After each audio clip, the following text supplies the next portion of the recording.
Good evening and welcome to Backseat Drivers number 32 for 2023. We are having some big technical difficulties tonight.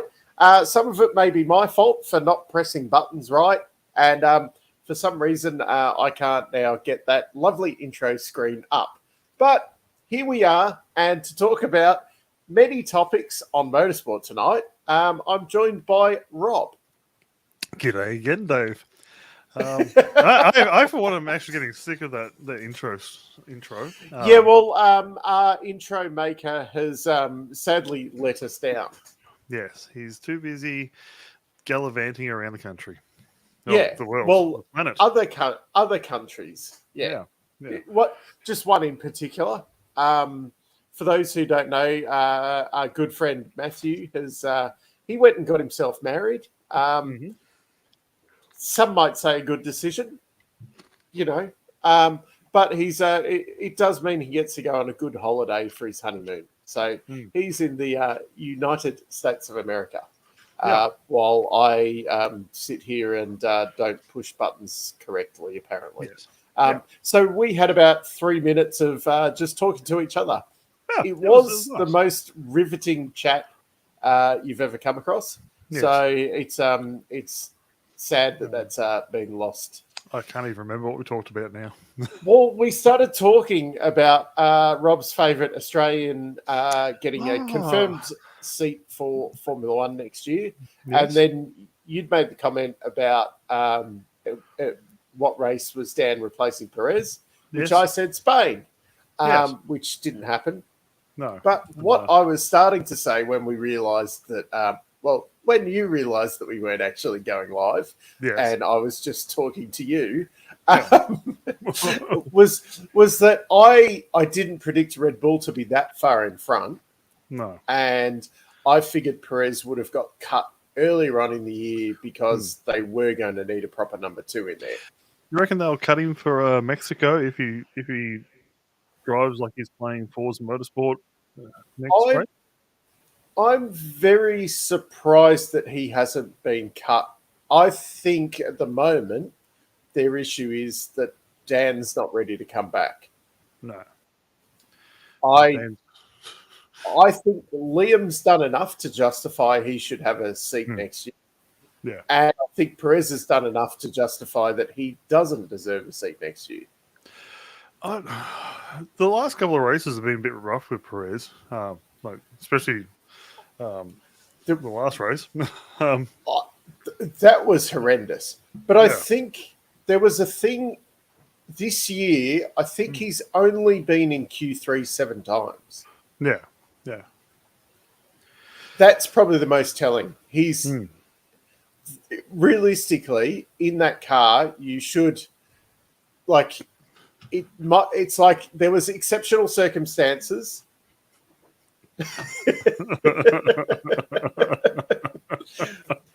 Yes. It's like Max didn't make Q3 in Singapore. No. Exceptional circumstances. So you can go, okay, but maybe they both didn't make it in Singapore. Maybe Perez has 1 or 2 other races where something happens. Like Monaco, that was in qualifying when he I think got the ball. Yeah, in qualifying. Okay, you have one like that kind of thing. You've got a couple of situations. Even in Mercedes' most dominant times, there was, a few times this season where Hamilton and Rosberg decided to, go on a side quest and see how many cars we can pass in the race. Yeah. Perez has been more than just your let's have a fun side quest this weekend. Yeah. Well, he in Singapore, he was driving pretty bad. Like he took out Albon and Yuki at the start of the race. Yeah. And then, Japan. He took everybody out. Yeah, just running straight into people. I don't think what they did by retiring him and then letting him come back out to get rid of his penalty is really fair. I think that should still stay over. if you pull the card and say you're retired, it's not a guaranteed penalty that the penalty carries over, though. yeah, That's true. a steward's discretion thing, which Yeah. I can't think. I know some have been carried over, but I think generally they don't get carried Yeah. over. And I think they'd probably like look at Perez's previous record and be like, oh, it's fair enough. We don't need to carry that over. Blah blah blah. But yeah, what I found strange about that incident, though, like that was the kind of incident you have if you've just like the Magnussen one. That was the penalty one, wasn't it? Yeah, yeah. That was the kind of crash you have when you come flying up behind someone, and that's the first opportunity. Like you've only just caught them. Yeah, that's not the kind of crash you have when you've spent a few laps behind them, getting to know the strengths and weaknesses of where the car is. That's the kind of pass I do on Forza Motorsport when I'm trying to get in front of all the cars. Just slam it straight into the corner, hit them, and apex gone. But that's like you imagine that's where there's like a 2 second a lap delta, and you're just making a random dive at them. Oh, this is a passing place. I've passed people here before. That's not the kind of pass when you've been following someone for a few laps. Yeah. Like, that's not going to come off. He would have known halfway down the straight that he was too far back at that point. Yeah. And then, Maybe he just has it in his head that I'm in a Red Bull, people are just going to move out of the way for me. Yeah, but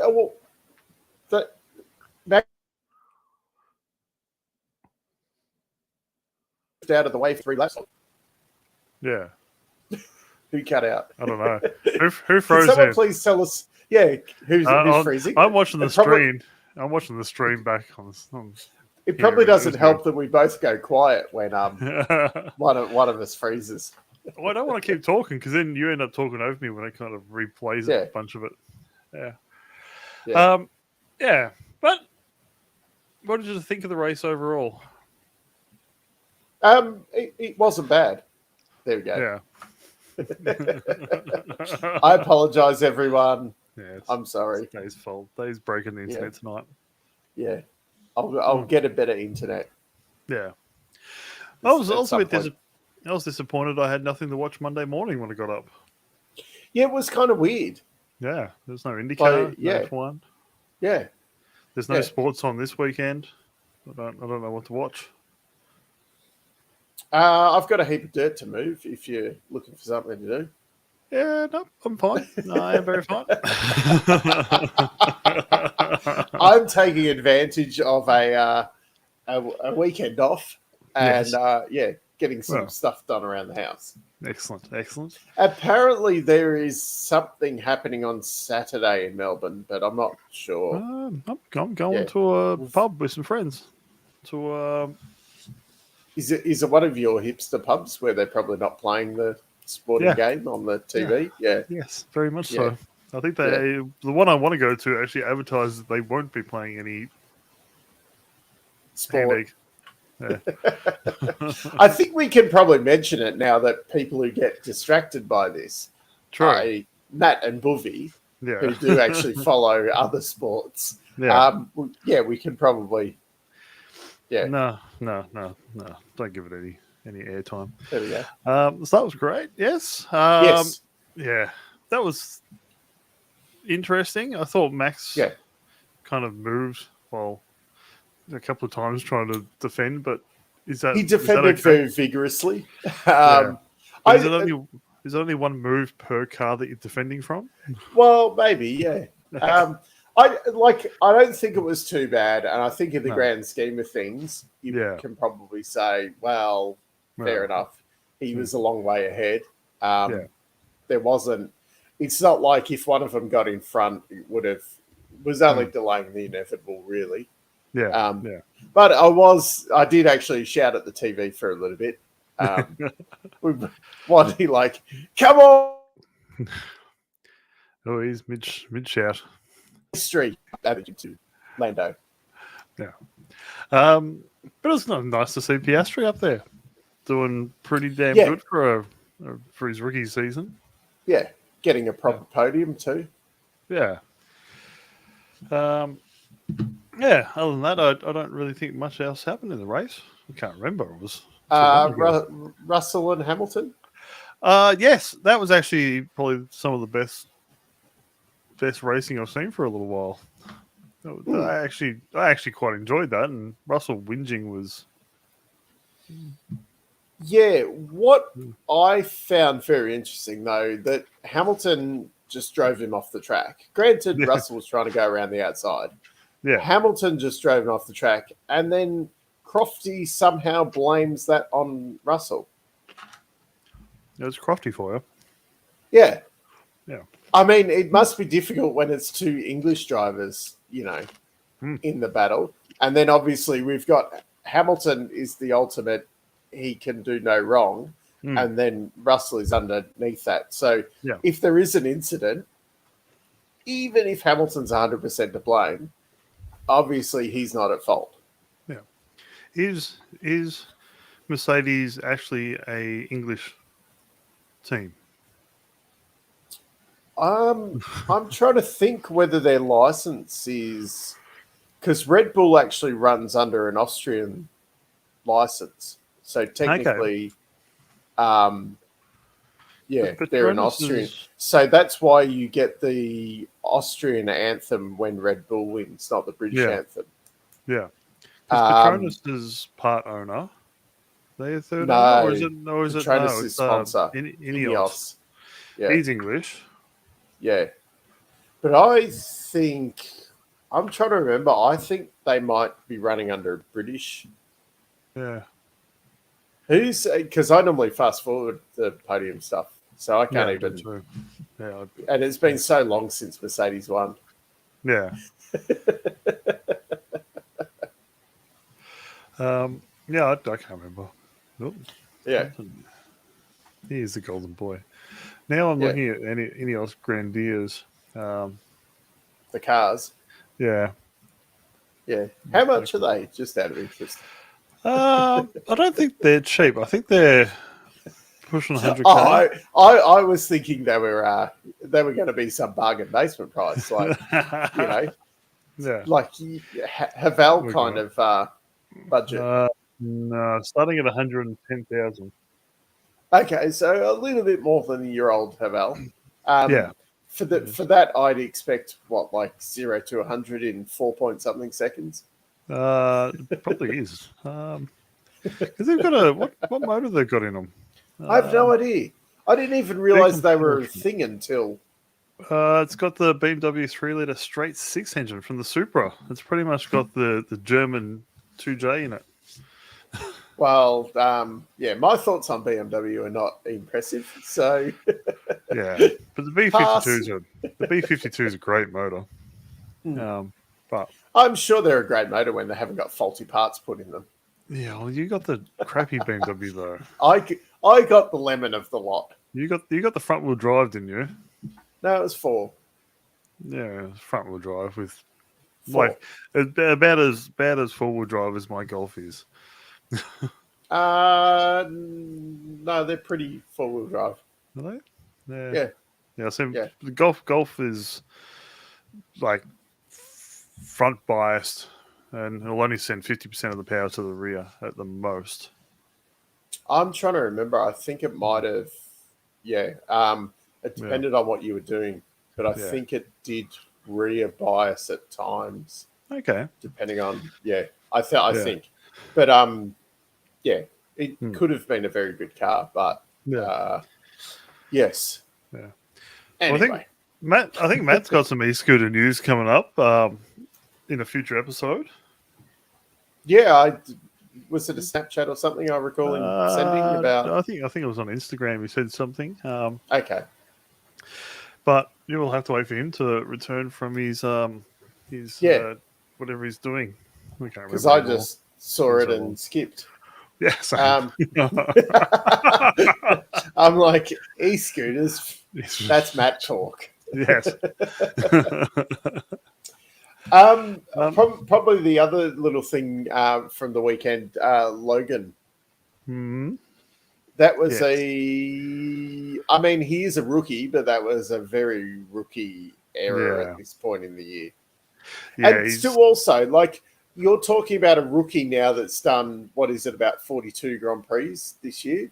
Yeah. It's not like say even like the late 90s, like Fisichella and it was possibly even Trulli, they actually shared a Minardi seat during the year. So they got like 8 Grand Prix each. And like when Liuzzi and Scott Speed, they shared a Red Bull seat in their first year. And back then it was probably 18 Grand Prix. So they got 9 each in their rookie year and things like that. This, like, you haven't even done a quarter of the season and you've done like 10 Grand Prix. Yeah, exactly. These days. So at this point, you're a second year driver by the time you're into the second half of the season. So you shouldn't be making errors like that. No. Was there 6 races? 1, 2, 3, 4, 5, 6 races to go? Yeah. Is that it? Yeah. Yeah. Well, this is the second page. Could be. Considering that's like half of the IndyCar series. Yeah, I know. There's 6 more races before we even see IndyCar come back. Well, actually, there's probably 12 F1 races before IndyCar starts next season. What's also disappointing, I haven't actually been through the IndyCar calendar yet properly. I've unfortunately been very busy at work recently, so some personal stuff has had to take a bit of a backseat. Yeah. But what's it? They're like, Milwaukee's back, woo! And then like, well, but we dropped Texas. And like, so there's still the same amount of races next year. Yeah. Well, they're doing Milwaukee twice. Oh, is that a double header? Yeah. Okay. Which I think they should run the second race backwards. So right-hand turns. Well, that would at least be something different. Yeah. Because they're doing double header at Iowa as well. Yep. Well, that then gets up the amount of oval rounds during the year too. Yeah. But Texas was so good last year. It was my favorite race last year. That's the thing. And rather than he'll be better at certain tracks to see. Rather than seeing a double header at certain tracks, I'd prefer to see a couple of different tracks in there. Yeah, same. I reckon I don't know why. I don't know if they tried to get Pocono, but I would like to see Pocono back. I'm trying to think. Something happened with Pocono, and apparently Texas was very unaccommodating to IndyCar. Okay. Apparently, IndyCar had given a lot of suggestions, and they were a bit like, "Nah, that won't work. Yeah. Nah, that won't work. Nah, that won't work." Yeah. And then it was like, maybe they don't want us back there. Yeah, true. Well, I think because of the Olympics being on, that was some of the problem, I think. Yeah. Where is the Olympics being held? I have no idea. There we go. It's not in Melbourne.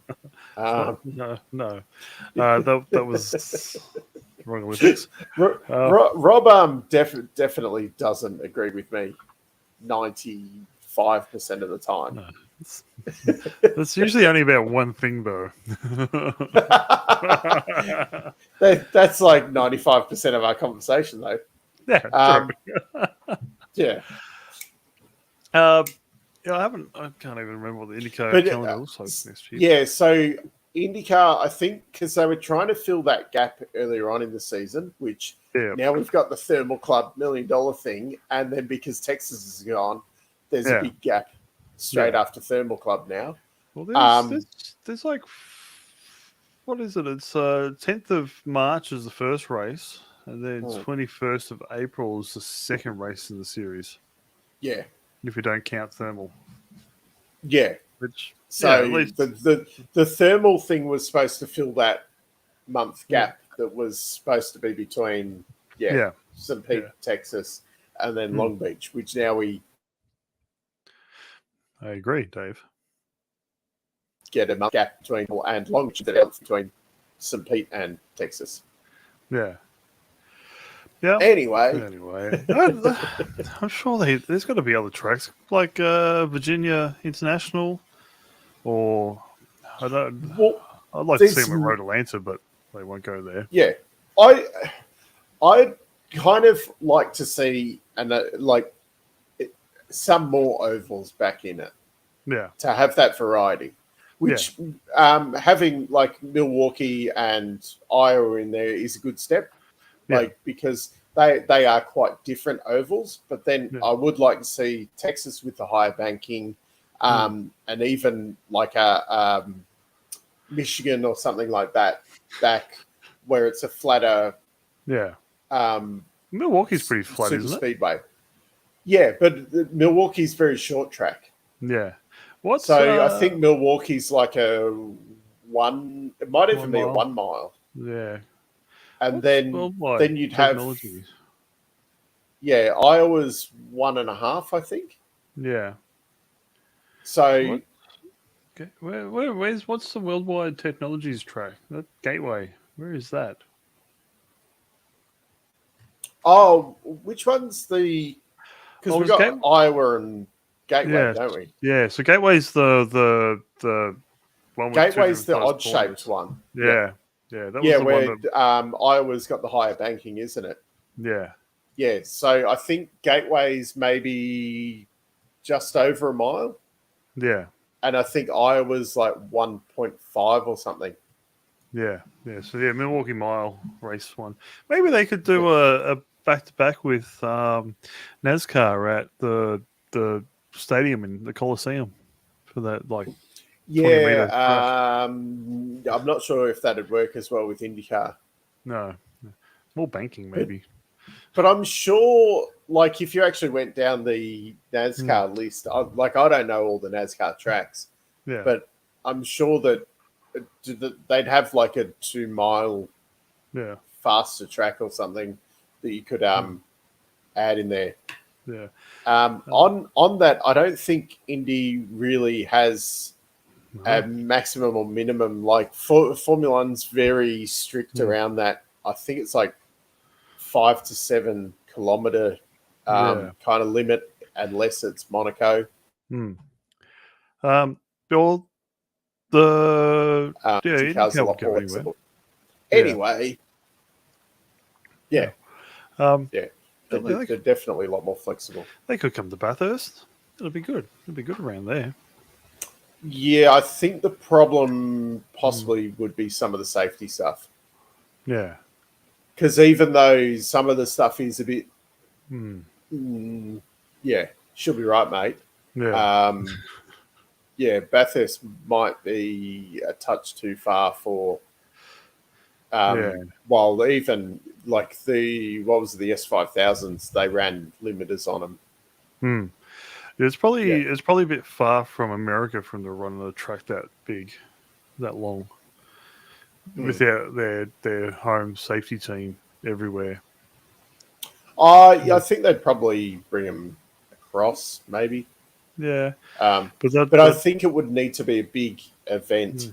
Oh yeah, yeah. So you'd need the government or whatever to be chipping in a fair chunk. Yeah. I think they should come to Melbourne and do it in the streets of Melbourne somewhere. Like at Albert Park? No, hell no. No. Well, they'd actually produce some. And then supercars could be the support. Yeah. And then you could have the wanker weekend with F1, 2 and 3. Yeah. And then you could have the actual racing weekend with IndyCar and supercars. What we could do is fix up the Thunderdome and have IndyCars there. Well, oval. Yeah. Perfect. Now that we'll just get Bob Jane to crack open his wallet. Is Bob Jane still own it? Yeah, the family does, but I don't know. I did hear rumours that they've been fixing the place up a lot lately. What is it? The thing that's on Stan, the 2-litre wannabes. What are they called? TCR. I think something like that's going there, but yeah. Okay. I didn't know that one. I think Bathurst is a grade 3 circuit, I think. Yeah. Which is... What about your favourite racetrack in Adelaide? That would be a good one, but they've got Adelaide would have to pay for it. Yeah. See, part of the attraction with surface, I think, was because it is closer for them to fly everything. Yeah. Whereas then your logistics getting to Adelaide is a bit harder. Yeah. What about a street race in Darwin? Yeah, but you've got no one there. Yeah, that's the state government. I think the state government chips in a fair bit for the supercars to go there, which is true. Which I think is possibly the biggest event that happens in Darwin, sports-wise, for the year. Yeah, true. Because I think they get bigger crowds there than the couple of football games they play. I mentioned football. No, ban. Where's the ban button? Yeah. So that'd be cool. There's a few places where they could probably do a street race, but like up north, but then they wouldn't get the people and they wouldn't be able to handle the influx of people coming in. Yeah. Yeah, that's the other thing as well. The Gold Coast and then say like Albert Park, they're good ones because you have got a lot of infrastructure around for the international tourists and that. Yeah. I think there could be a better place than Albert Park. I reckon if it came to Australia and was in Melbourne, it'd have to be a street race, like a proper street race. Not. I think to justify the expense, although like you would get IndyCar a lot cheaper than what you get Formula One. Yeah. But it would probably still be a $10 million exercise. Oh yeah. It's like paying. I just want to see IndyCars flying down down Collins Street, over the hills, jumping.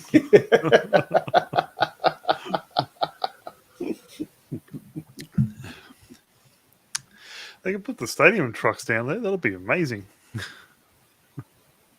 Just got to get the jumpy trucks back in the country. Yeah. Well, Motorsport Australia doesn't seem to like the jumpy trucks anymore because Motorsport Australia doesn't like fun. There's been some interesting Motorsport Australia decisions over the last few years. Apparently, we're bringing F4 back. Are we? Wow. There's a rumour going around at the moment. Yeah.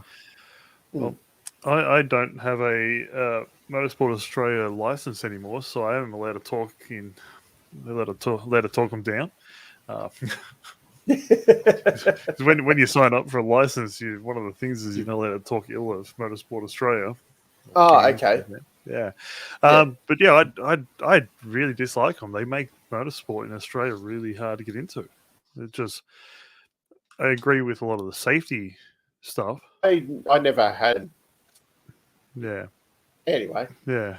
But just like you see it in America, you see it in England. Like banger racing in England is really cheap to get into. You pretty much you pay some money, you jump in a shitty old car, and you race it around and crash into each other. In Australia, no way in hell you'd be able to do that. There is, because I had a AASA license, which that was basically fill out a form, pay, and the fee was actually at the time it was really cheap. I think it might have been $50 for the year, which they do have a bit more of that. Like I think the 20. I agree, Dave. 4 hours. Anyway, I think the 24 hours of Lemons is a AASA. Is it event? Because when I originally looked that up, it was going to be. I thought it was going to be cams at the time, but that may have changed. But even still, to get into that was. I think from memory, it was the cheapest you could probably do it per person was about $5,000 each. By the time you bought race suit, helmet, like all your proper safety gear, because I think you needed 3 layers. Plus, you'd want to buy a Hans device. And then you got to pay for the roll cage, fuel tank, fire extinguishers, all that. I think the big thing with the fire suit and that, I think the big thing, that doesn't go off at all, does it? They don't have time. They do, yeah. Oh, do they? Yeah. So it's something like 5 years or something, 5-6 years or something. But that's still, if you're only doing, say, if you're going to do that event, say, each year, that's still that's a fairly expensive. I was thinking, for some reason, I thought the fire suits, it was only if they were in a fire that they became a. No, I could be wrong. It's been a long time since I've actually looked it up, but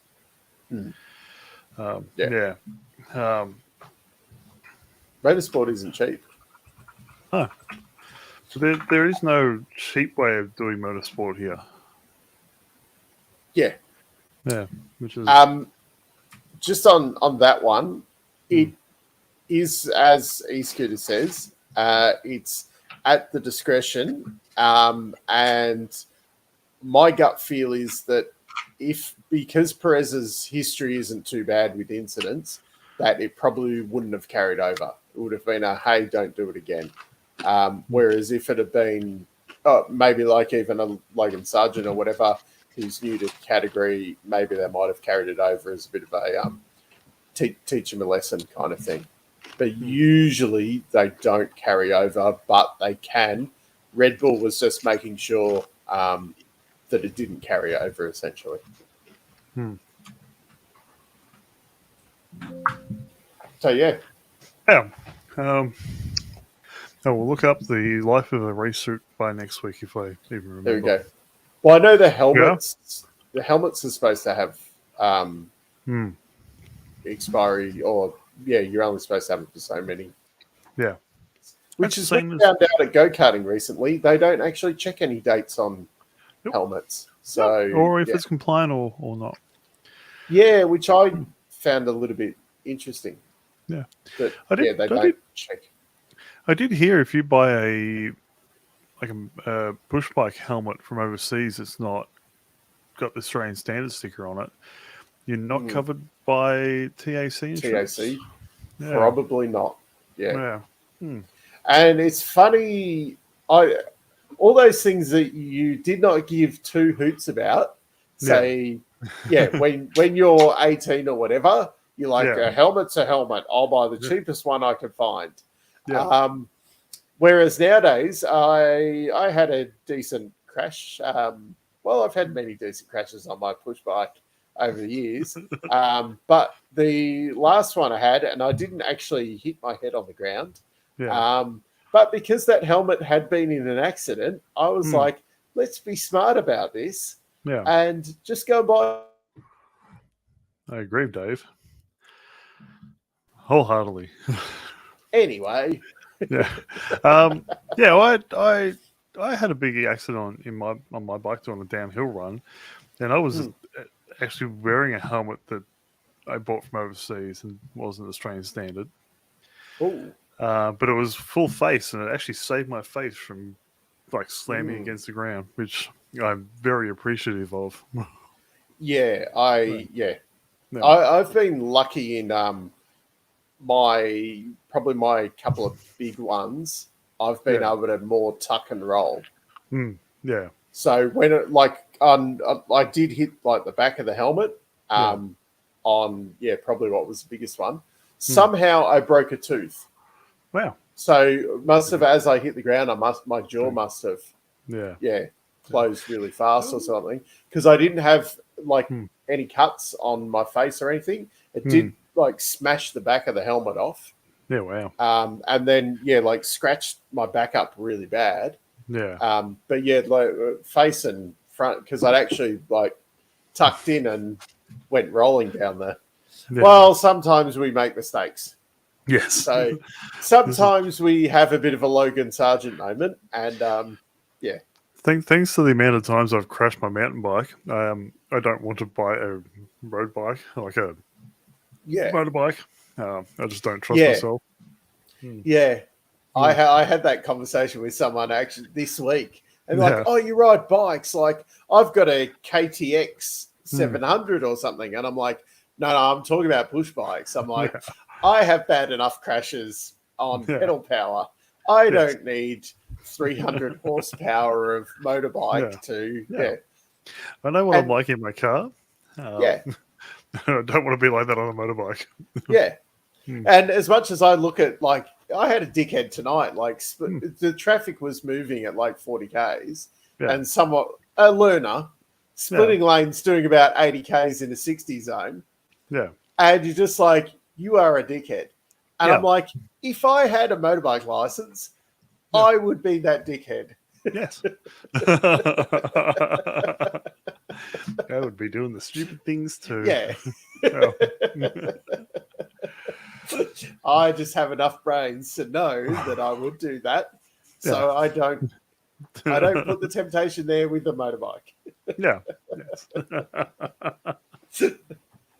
Anyway, we've got well off track without even Matt here. Oh no, I know. It's really not even 40 minutes in yet. No, and it's even worse because some idiot didn't push the button properly at the start. So we're although the time says 8:39, we've actually only been going for 36 minutes. Yes. We do have some other notes though. There was rumours that Sebastian Vettel was offered a seat in LMP2 for Le Mans. Is that something you think you'd be interested in? From what I heard, he told the reporter that he said the offer's there. He just needs to sign it if he wants to, but that's all I heard. I'd like to see him do something like that, especially if the rumor was with Button and Raikkonen. Yeah, that would be kind of cool to see how well they went. I don't know, but I got the impression he was one of those guys that was kind of okay. I've completed F1. What's the point in doing any other car racing? Yeah, that's how I like this because I like seeing Button do everything he does. Like he's GT3, NASCAR, the works, and I'd actually even just like to see Seb go to Goodwood and race there with Button and all the. That's I see him more doing that kind of stuff rather than even like an LMP1 or whatever the hype car or whatever. Now, I could see him more doing historic stuff more than going and doing. And Goodwood's pushing for the what they call the carbon neutral fuels in historic racing as well. Okay. So I believe most of the cars at Goodwood, the last race at Goodwood, were all running carbon neutral fuels. Oh, okay. Yeah. So I can see him doing that. I can see him getting there, and mainly because of that, just kind of pushing that angle. But and I reckon it'd be lives. Yeah, and I'd reckon it'd be great just seeing him in an old car drifting around Goodwood racetrack.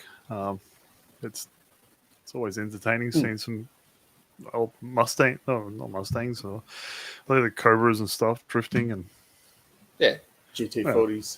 Yeah, it's always a good time. Apparently, some people had good predictions last week. Yes. As well. I don't know what the scores are at the moment. Let's have a look. I don't even know how to access the document. So, yeah, I did send it to you. I got 2 points for Piastri and for Leclerc.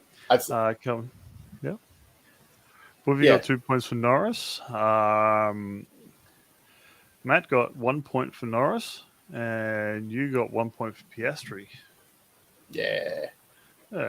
No one got the 10 points. Me and Matt came close. I picked Lawson. Buvy came close. He got Ocon. I had Lawson. We're pretty much the sandwich. The bread on either side. Pick? Huh? You picked Yuki, who came 12th, I think. Actually, Booby probably came the closest because Ocon should have been 10th. But they swapped the cars around. Yeah, someone wasn't happy about that. No, but it was a thing they told him that you can go past and see if you can catch up, and if you don't, you get past, and that's what happened. Yeah. I'm not sure why when that's explained to them beforehand that then they crack it afterwards. Yeah. It's a bit silly. But also means Buffy is still in the lead with 21 points.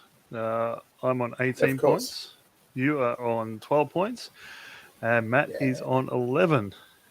We also got Yuki on 3 points, Liam on 2 points, and Dan on 0 points. That's all right. Yeah, he'll get plenty when he comes back and races for Red Bull. What happens if Dan does finish 22nd in a 20-horse race? Well, you've also got to remember he hasn't done the whole season like Latifi did. I know, but Liam hasn't either. Yeah, or the person who's in front of him. He's done more races than Dan, so he's had more opportunities to score points. And he has got in after the updates. Yes. So he's got a chance of scoring points. I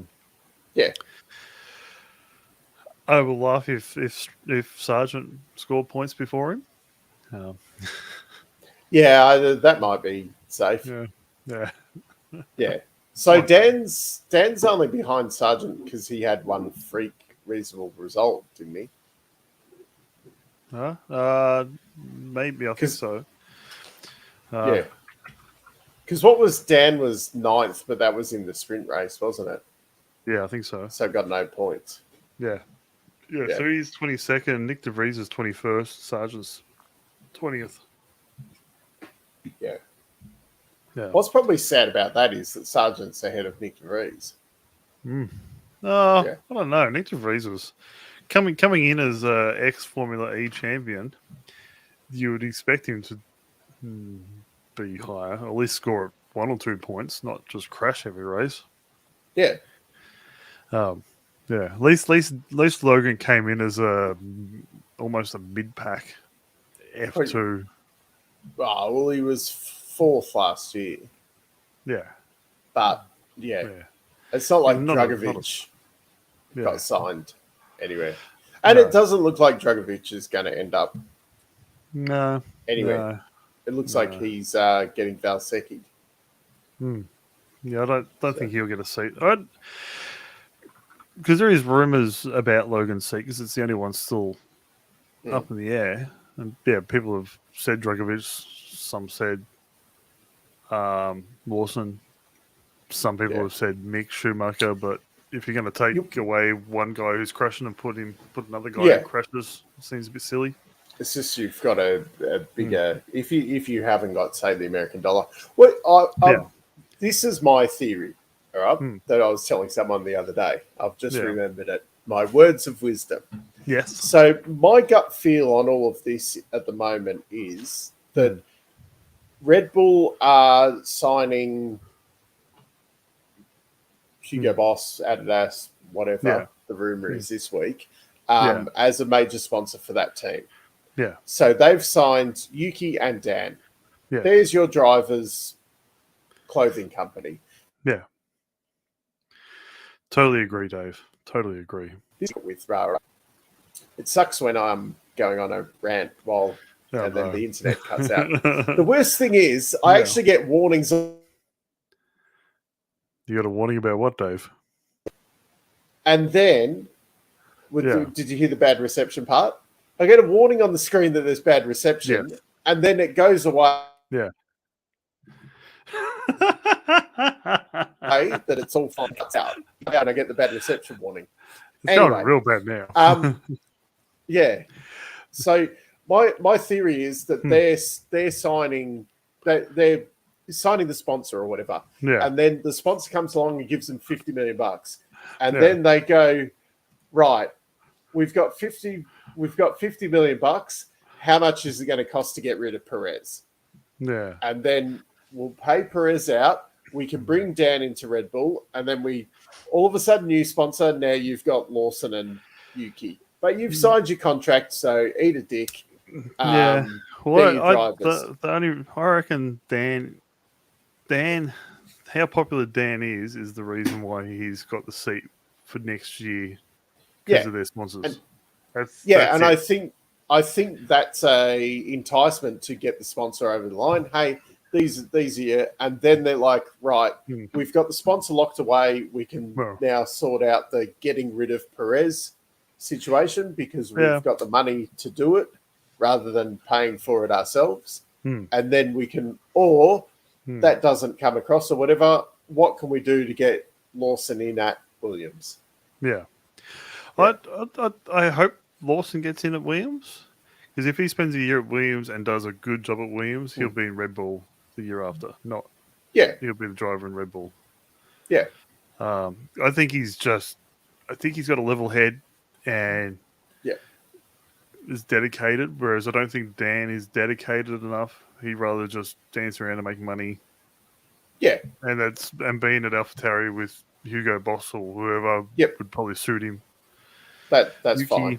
But I've also heard like a lot of people saying, Williams don't want a 1 year deal with Lawson, blah, blah, blah. Yeah. But if they're trying to build the team around Alex Albon, if you get Lawson come in and destroy Albon, at least you know Albon's not who you should be building the team around. Yeah. If you get Lawson come in and he's pretty online with Albon, and then he disappears off to Red Bull the year after, you're like, well, hey, Albon's a pretty solid bet for us to build this team around. Like, he's headed in the right direction. So at least you get a fair, like, putting Latifi, Sargent, even like if you say, we'll get Dragovic in, Rara, you haven't got if Albon then destroys, say, Dragovic, you bring in who's the bloke who's going to win F2 this year. Yeah. Because Williams got a couple of not reserve drivers, people in the Williams Academy team. Yeah. But at least you've got a proper yardstick of where Albon's at now. Because at the moment, the big yardstick is that Albon was closer to Verstappen than what Perez is. Yeah.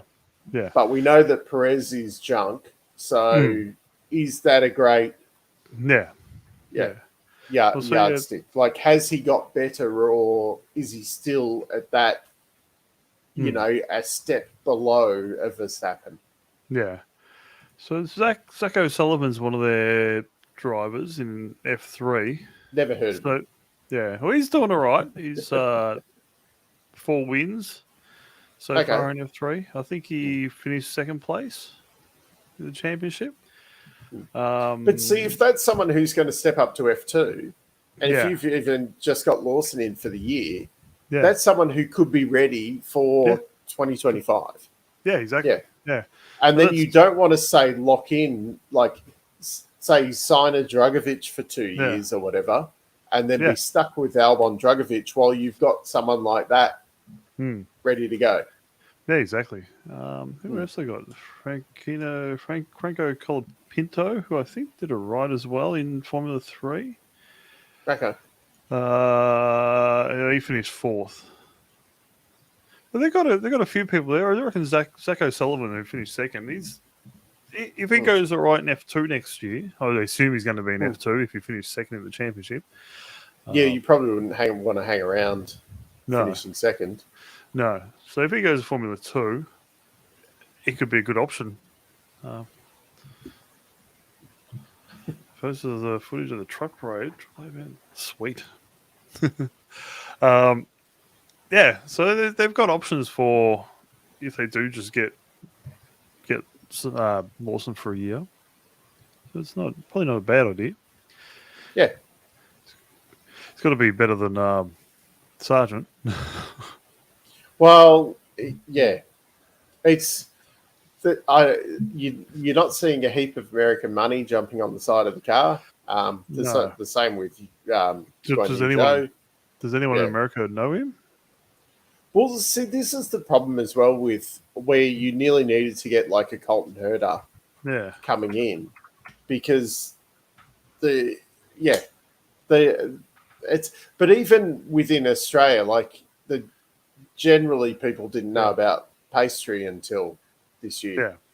And it's like, oh, there's this guy in Formula One. Who is he? Yeah. I've been telling people about Pastry for years. One of my workmates used to always go, or used to mention him. He's like, how's your little boy going in Formula 2, Formula 3? Exceptionally well, actually. Yeah. I kept telling him, he's coming. Yeah. He's coming. And sure enough, he came. Yeah.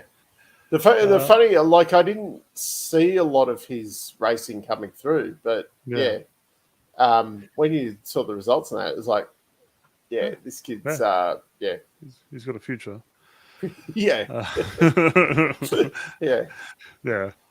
I think, having said that, like, he was still a long way off Norris. Yeah.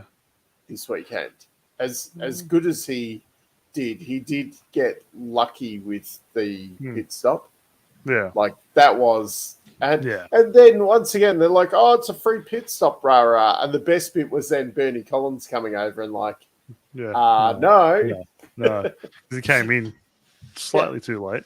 Yeah. Well, actually, the best bit was them going on about it, and then me sat there screaming at the TV, going, "No, it's only like half the benefit. He came in before the BSC got called, and I'm screaming at the TV." And then Bernie Collins came on and said that, and then my wife goes, "Oh, you just said that. How did you know that before the commentators?" And I'm like, "Wow, you can see it. You can see this is why you should listen to me." Yeah. Well, I was just having a look at Guan Yu Zhou. 2021, there was more than 70 million unique TV viewers in China. Okay. That's actually pretty good. Yeah. He's got 2.5 million followers on Weibo, China's equivalent to Twitter. There's no such thing as Twitter anymore. Sorry. No, it is. Get with the times, Rob. In my heart, I type in Twitter to go there. As far as I'm concerned, it's still Twitter.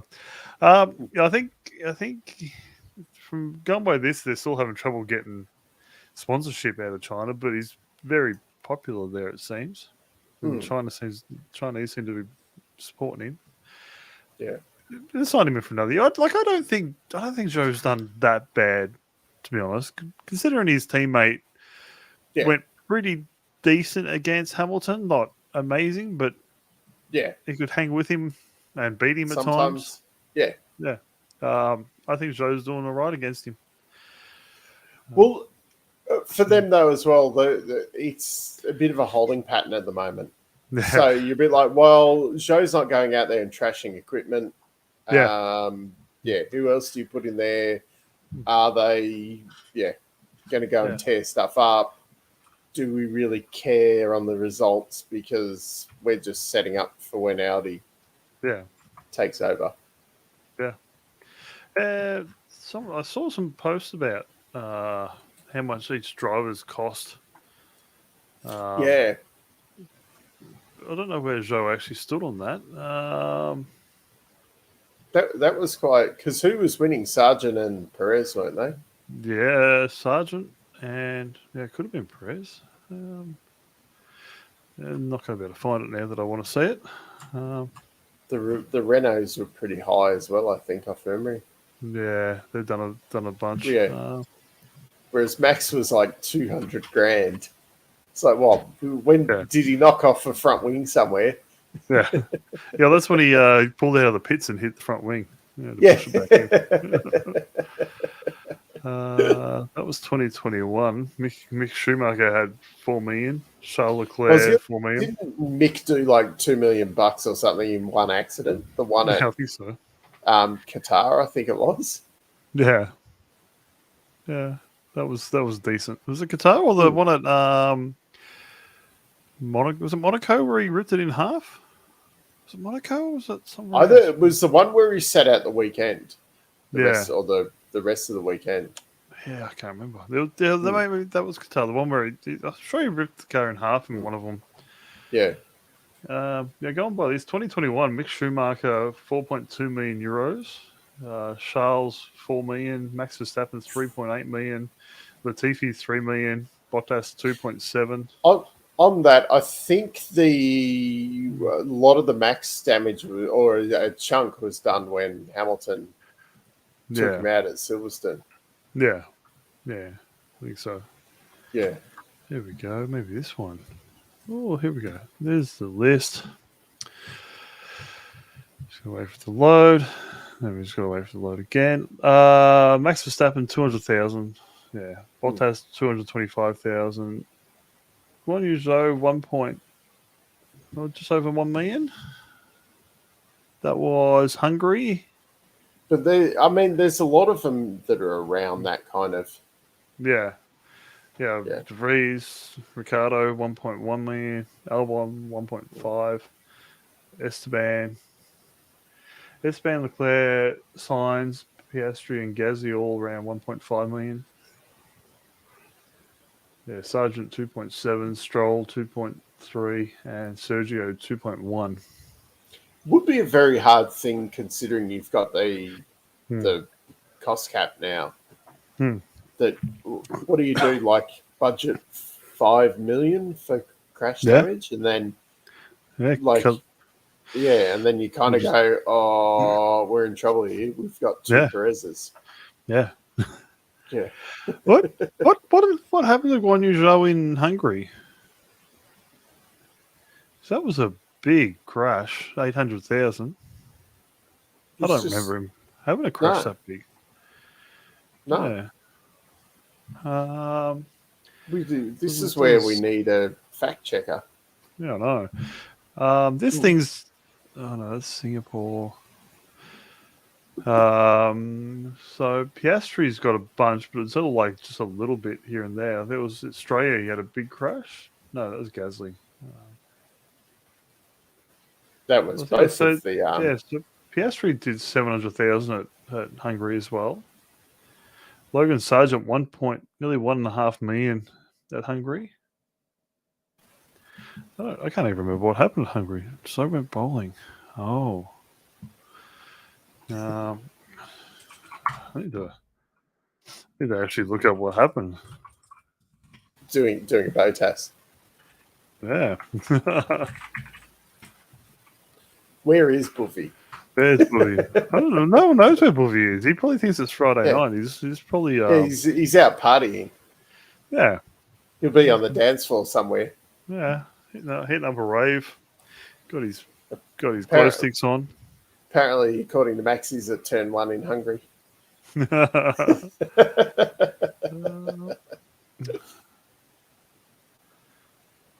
So turn 1 wasn't too bad. It was all the big crashes. I don't even remember it. Anyway, that was exciting. Yeah. I've been listening to your favorite podcast. Which one's? Rossi and Hinchcliffe. Yeah. For some reason I thought Hinch retired a long time ago, and I'm now back to 2021, and he's racing. Yeah. I didn't realize he was racing then. I'm like, I don't know who was actually commentating then. I thought he was commentating. No, there was Paul Tracy. Oh, really? Yeah. I don't like Paul Tracy. Well, the problem is he went on, it was either racist or sexist rant somewhere, and yeah, that's about right. Yeah, finally got shuffled. He was posted. I saw him posting like anti-vax stuff and things on Twitter, I think it was, and going on about big pharmaceutical companies, and then you see his missus who's just like pumped full of botulism and she doesn't look right, does she? No, she's like so much plastic surgery. I'm like, you can't be against this, but then support it here for your missus. It's one or the other. It's ridiculous. It was in 2019, and then he had most of 2020 out, and then he had his last full-time year in 2021.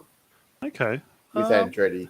But I don't even remember seeing him race. Like, I watched that. I remember listening, because what I listen to now is, what's the one with the big bridge? And cross over and come back. Nashville. I remember watching that. I remember. Yeah, it was on the podium in 21, I think. Yeah. In Nashville. Yeah, I don't remember that. That was the one. Yes, Dave. Because it was fair memory. So, and he really struggled.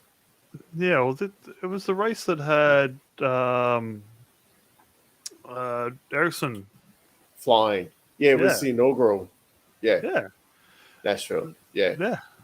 So I think that was a bit of a last man standing kind of thing, that he hadn't crashed into anything during the day, so he ended up towards the front.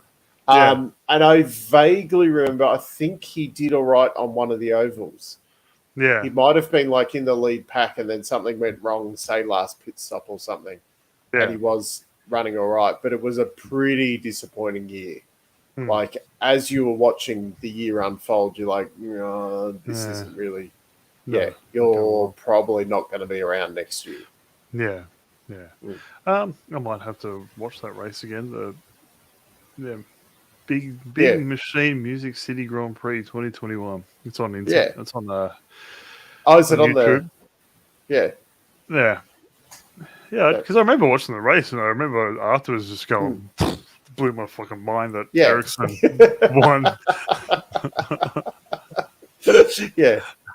At first, just getting over the whole Ericsson winning thing. Yeah. And then, I got it on now. Joseph Newgarden looks so much younger. But then you watch older ones when he first got into it, he looks like a little baby. Oh, yeah. Yeah. I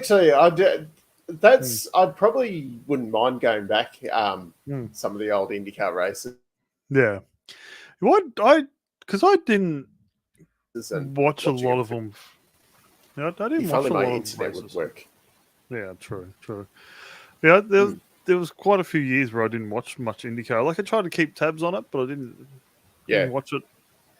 It got to a point it was pretty hard to watch there for a long time.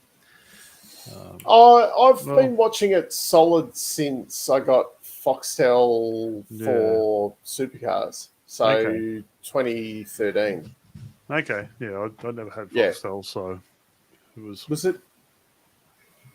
I think it was 20, or it might have been 2014 when the TV deal started. Okay. But yeah, I've been watching it since then.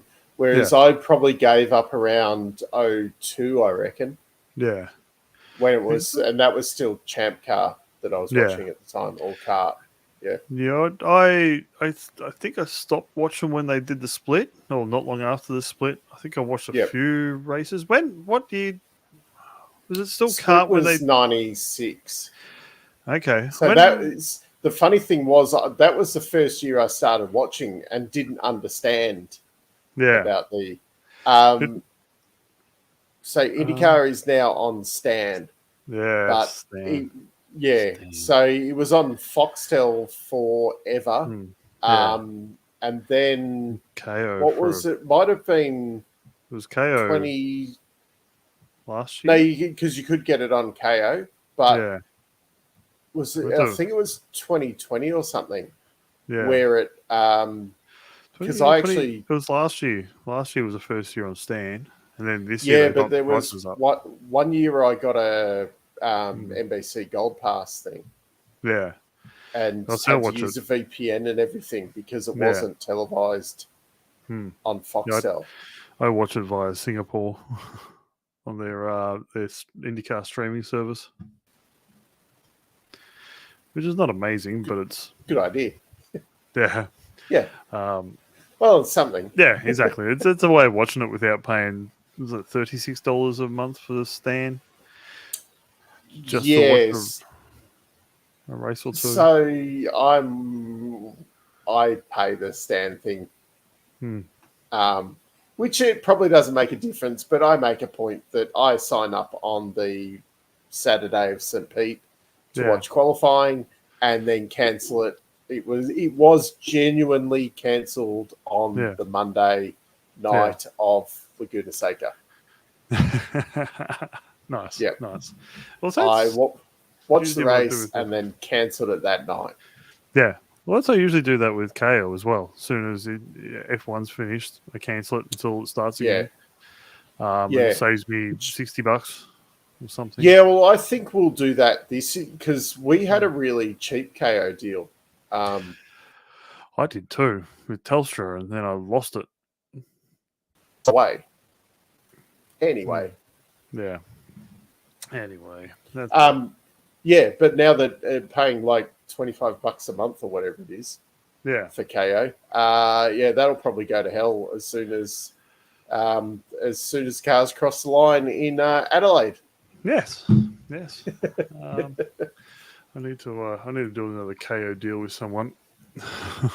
Yeah, that'll be next year. Next year now. Yeah.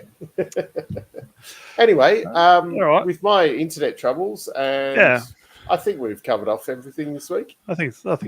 Yeah. There hasn't been much. Max is back to winning, so it's not really much to talk about. Yeah. So we don't have a race for. No, we'll be back next week to do a Qatar preview.